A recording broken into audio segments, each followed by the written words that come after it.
अमोदिता सीढ़ियां चढ़ते हुए वंदना के कमरे की ओर जा रहे थे। सीढ़ियां चढ़ते वक्त अमोदिता के पैर डर के मारे कांप रहे थे। युग बहुत देर से ये चीज नोटिस कर रहा था। युग से रहा नहीं जाता और वो उससे पूछ ही लेता है, अमोदिता, मैं बहुत देर से देख रहा हूँ, जब से मैंने वंदना भाभी का जिक्र किया है तब से तुम घबरा रही हो, आखिर बात क्या है? अमोदिता हिचकिचाते हुए कहती है, क्या कहा युग जी? क्या कहा युग जी आपने? मैं घबरा रही हूँ? नहीं नहीं, मैं क्यों घबराऊंगी भला? आपको कोई गलतफहमी हो रही है। नहीं अमोदिता, तुम्हारे चेहरे पर घबराहट साफ दिख रही है। बताओ ना, हुआ क्या है? तुम सब क्या छुपा रहे हो मुझसे? अमोदिता धीरे से कहती है, आपको वंदना भाभी के बारे में नहीं पता क्या? युग बिचकते हुए कहता है, क्या नहीं पता? जरा खुद सोच कर देखो, मैं तो 13 साल बाद आया हूँ ना, तो मुझे कैसे पता होगा कि यहाँ पर क्या चल रहा है? अमोदिता अपने सिर पर हाथ रखते हुए कहती है, अरे हाँ, मैं तो भूल ही गई थी युग जी। युग अमोदिता पर दबाव बनाते हुए कहता है, अमोदिता बात मत घुमाओ, बताओ क्या बता रही थी तुम वंदना भाभी के बारे में मुझे? वो युग जी, वो जो वंदना भाभी है ना, वो थोड़ी। अमोदिता बोलते बोलते रुक जाती है और बात को पलटते हुए अपने हाथ से इशारा करते हुए कहती है, देखिए वो रहा वंदना भाभी का कमरा। जब युग उस ओर अपनी नजरें करता है तो देखता है कि उनके सामने एक कमरा था जिसका दरवाजा लगा हुआ था। युग दरवाजे को देखते हुए कहता है, अरे ये दरवाजा तो बंद है अमोदिता। नहीं युग जी, ये बस टिका हुआ है, आप हल्का सा धक्का देंगे तो ये अपने आप ही खुल जाएगा। अच्छा मैं चलती हूँ। चलती हूँ मतलब? तुम मेरे साथ अंदर नहीं आओगी? अमोदिता हिचकिचाते हुए कहती है, नहीं युग जी, आप जाइए, मुझे काम है। अरे ऐसा क्या काम है? तुम भी मेरे साथ अंदर चलो ना। नहीं युग जी, बात को समझिए, मैं नहीं आ सकती, आप अंदर जाइए, मैं जाती हूँ। इतना कहकर युग का अगला सवाल सुने बिना ही अमोदिता वहाँ से चली जाती है। अमोदिता को वहाँ से जाते हुए देखकर युग को बड़ा अजीब लगता है, पर वो इस बात पर ज्यादा ध्यान नहीं देता है क्योंकि उसे तो अपनी वंदना भाभी से मिलना था। युग दरवाजे के बाहर ही खड़े होकर आवाज लगाते हुए कहता है, वंदना भाभी देखिए मैं आ गया। कोई जवाब नहीं आता। युग फिर आवाज लगाता है, वंदना भाभी आप जरा बाहर तो आइए, देखिए कौन आया है आपसे मिलने, आपका युगो। 5-10 मिनट इंतजार करने के बाद भी जब कोई जवाब नहीं आता तो युग बिना कुछ सोचे समझे अंदर जाने का फैसला कर लेता है। अच्छा आपको बाहर नहीं आना तो बताइए, मैं ही अंदर आ जाता हूँ। मैं अंदर आ रहा हूँ भाभी। इतना कहकर युग दरवाजे को हल्का सा धक्का दे देता है। जैसे ही युग दरवाजे को धक्का देता है, दरवाजा चरमराते हुए खुल जाता है। इस तरफ रोंका मुचा गांव के सरपंच रतन पाली के घर के आंगन में मीटिंग बैठी हुई थी। आंगन में 3 कुर्सी लगी हुई थी, जिसमें एक कुर्सी में बंगला मुडा गांव के सरपंच भूपेंद्र बक्सी, दूसरी कुर्सी पर रोंका मुचा गांव के सरपंच रतन पाल और तीसरी पर युग के बड़े पापा दिलीप बैठे हुए थे। युग के मामा सुदेश हमेशा की तरह दिलीप के पीछे खड़े हुए थे। आंगन में करीब 40-50 लोग थे, जिसमें से कुछ खड़े तो कुछ बैठे हुए थे और बड़ी आस लगाकर कुर्सी पर बैठे तीनों आदमियों की ओर देख रहे थे। बंगला मुडा गांव के सरपंच भूपेंद्र पाल थोड़ा असमंजस में पड़कर दिलीप से कहते हैं, दिलीप जी आपको तो पता ही है कि ये मीटिंग क्यों रखी गई है, भला आपसे क्या छुपा है? हम तो ये मीटिंग रखना ही नहीं चाहते थे, पर आपको तो पता ही है बंगला मुडा गांव और रोंका मुचा गांव दोनों के ही नियम कानून सबके लिए बराबर हैं, चाहे वो फिर कोई भी हो। गांव के लोगों को भी संतुष्टि मिल जाएगी इस मीटिंग से। दिलीप अपनी मूंछों को ताव देते हुए कहता है, पता है हमें मत सिखाओ और सीधे मुद्दे की बात करो, समझे? हमारे पास ज्यादा वक्त नहीं है और भी काम है हमें। दिलीप का गुस्सा देखकर गांव वाले डर जाते हैं, पर रतन पाली बड़ी हिम्मत करके कहता है, सुना है किसी लड़के ने ग्रेवयार्ड कोठी का दरवाजा खोल दिया है। रतन पाली अपनी बात पूरी करता उससे पहले ही भूपेंद्र बोल पड़ता है, सुना नहीं है रतन जी, मेरे आदमी तो खुद उस कोठी को बड़ी हिम्मत करके देख के आए हैं। उसका दरवाजा खुला हुआ है और सुनने में आया है कि वो लड़का और कोई नहीं, वही लेखक साहब अनुराग जी का बेटा है युग। युग के बड़े पापा दिलीप कुछ नहीं कहते, वो आराम से कुर्सी पर बैठकर उन दोनों की बातें सुन रहे थे। भूपेंद्र को सवाल करते देख रतन की भी हिम्मत बढ़ जाती है और वो भी सीना चौड़ा करते हुए कहता है, आपको तो पता ही है कितने लोगों ने अपनी जान की कुर्बानी दी थी उस ग्रेवयार्ड कोठी को बंद करने में। कल ही किश्नोई नदी पर ढेर सारे मरे हुए कौवे मिले हैं और ये संकेत है मौत के पहले का, संकेत कि वो आने वाली है, और यदि वो फिर से आ गई तो गांव में फिर से मर्दों के शिकार होना शुरू हो जाएंगे, और यदि ऐसा हुआ तो दोनों गांव को वापस से शमशान बनने में देर नहीं लगेगी। दिलीप अभी भी कुछ नहीं बोलता, वो बस अपनी मूंछों को घुमाए जा रहा था। दिलीप को यूं चुप बैठा हुआ देखकर भूपेंद्र और रतन तो हैरान थे ही, पर उससे ज्यादा गांव वाले थे, क्योंकि गांव वालों ने आज तक दिलीप को इतनी देर तक चुप बैठा कभी नहीं देखा था। अचानक से वातावरण में खामोशी छा जाती है। दिलीप अपनी खामोशी को तोड़ते हुए कहता है, हो गया तुम दोनों का, जो कहना था कह दिया, अब सब लोग ध्यान से सुनना मेरी बात। इन दोनों गांव की जितनी फिक्र मुझे है उतनी किसी को नहीं हो सकती, यहाँ के सरपंचों को भी नहीं।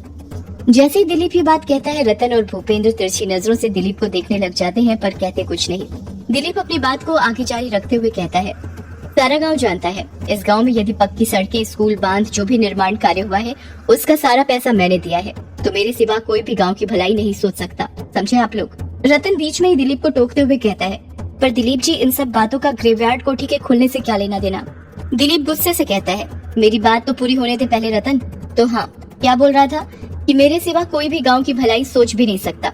और रही बात ग्रेवयार्ड कोठी की, तो बस दरवाजा खुला है। यक्षिणी अभी भी उसी कमरे में कैद है जहाँ पर उसे तीनों धर्म गुरुओं ने कैद किया था। मेरे भाई अनुराग का बेटा युग, जो कि शहर से आया है, उसे पता नहीं था इस बारे में। गलती से उससे ग्रेवयार्ड कोठी खुल गई है। जल्द ही कोठी वापस से बंद हो जाएगी, आप लोग फिक्र ना करें। हर कोई ध्यान से दिलीप की बात सुन रहा था।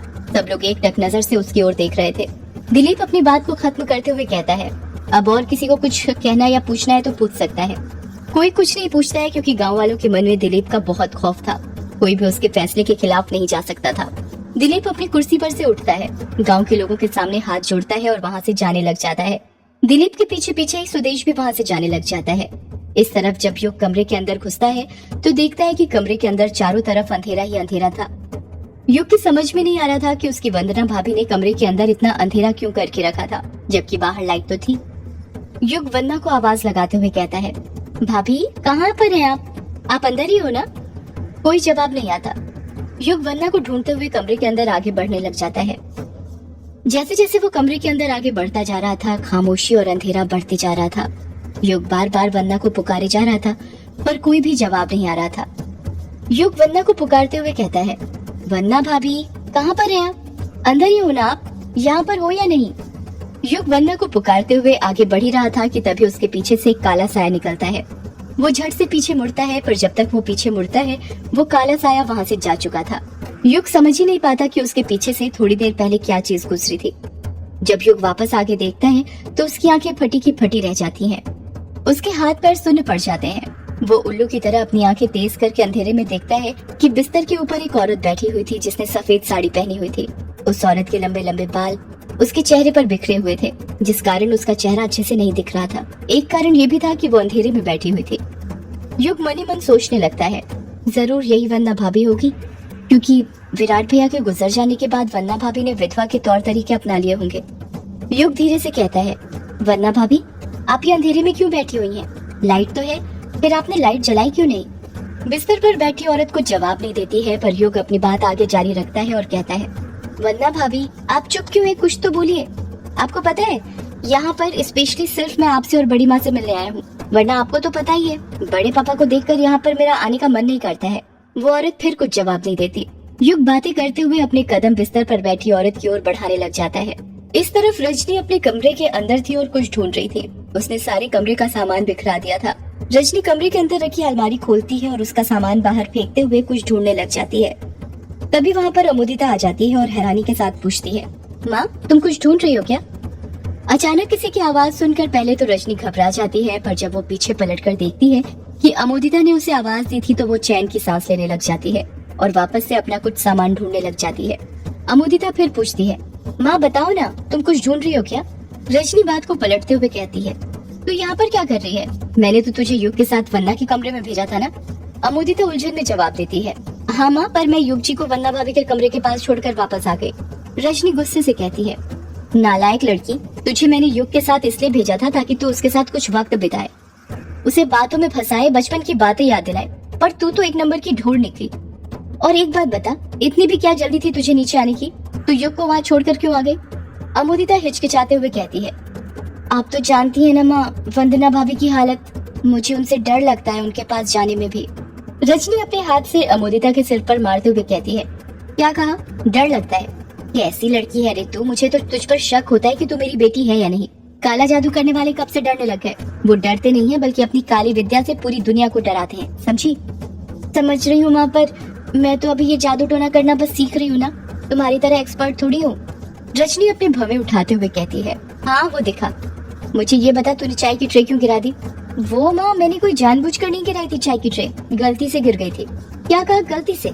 नालायक लड़की, तुझे पता है ना इन काली विद्याओं में गलती नहीं चलती, गलती की सजा सीधा मौत होती है, समझी?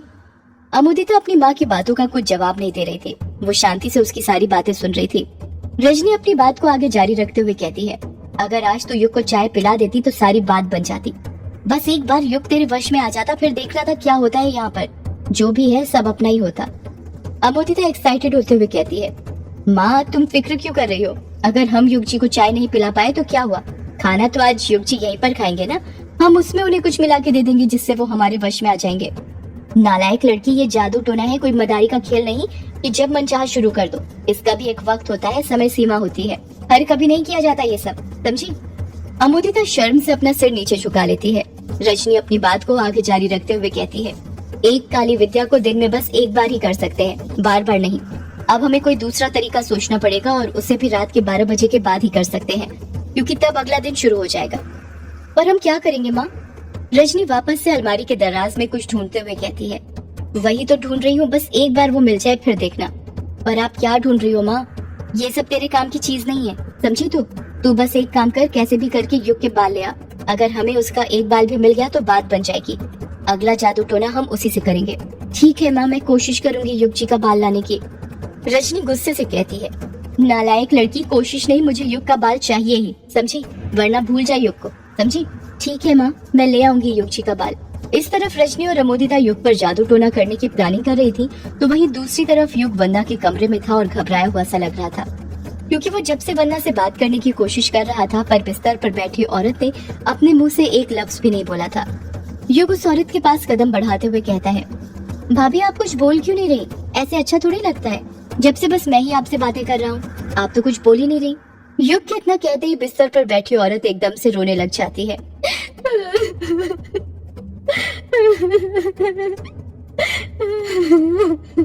युग घबराते हुए कहता है, क्या हुआ भाभी? आप रो क्यों रही हो? वो औरत युग के सवाल का कुछ जवाब नहीं देती है, वो बस रोए जा रही थी। भाभी, युग भाभी भाभी कहते हुए उस औरत के पास जाने लगता है, और जैसे ही उस औरत को छूता है, वो औरत अपने दोनों हाथों से युग का गला पकड़ लेती है। जब युग उस औरत का चेहरा देखता है तो दंग रह जाता है। वो उसकी वंदना भाभी तो थी, पर पहले के मुकाबले उनमें काफी बदलाव आ गया था। वंदना का चेहरा सूखा हुआ था, आंखों के नीचे डार्क सर्कल पड़ गए थे। दिखने से ऐसा लग रहा था कि वो बहुत कमजोर हो गई थी, उनके चेहरे की हड्डियां दिख रही थी। युग अपना गला छुड़ाते हुए कहता है, ये आप क्या कर रही हैं भाभी? आप मेरा गला क्यों दबा रही हैं? छोड़िए मुझे। वंदना गुस्से में कहती है, दरवाजा खोलकर तू मुझसे पूछ रहा है कि मैं तेरा गला क्यों दबा रही हूँ? ये आप क्या बोल रही हैं भाभी? किस दरवाजे की बात कर रही हैं? मेरी कुछ समझ में नहीं आ रहा। वंदना फुसफुसाते हुए कहती है, यक्षिणी के कमरे का दरवाजा। ये बात सुनकर युग के पैरों तले जमीन खिसक जाती है और वो सोचने लग जाता है कि वंदना भाभी को कैसे पता कि उसने यक्षिणी के कमरे का दरवाजा खोल दिया।